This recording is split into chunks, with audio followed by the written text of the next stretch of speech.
In today's video, I am going to teach you how to export contacts in Brevo. To begin, make sure you are logged into your Brevo account and you are on the main dashboard. Exporting contacts is useful if you need a backup, if you want to move your list to another tool, or if you want to review your contact data in a spreadsheet. As you follow along, take your time and let each page load fully, especially if you have a large contact list. First, look to the left-hand sidebar and click on CRM. This is where Brevo keeps your customer relationship tools, including your contacts database.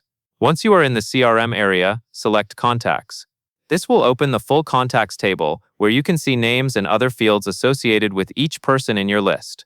Next, you will select the contacts you want to export. At the top of the contacts table, find the main checkbox in the header row and check it. This top checkbox is the quickest way to select all contacts currently shown in your list. If your account has many contacts, it may take a moment for the selection to apply, so give it a second to update before moving on.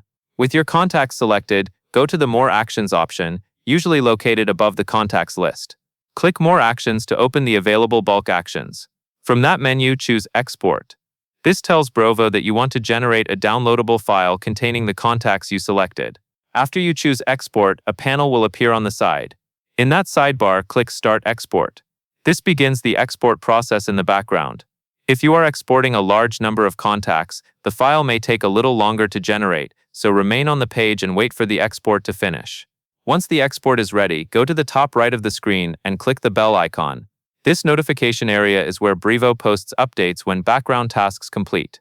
Find the export notification there and download the file to your computer. Save it somewhere easy to find, like your Downloads folder or a dedicated client or campaign folder, so you can access it later.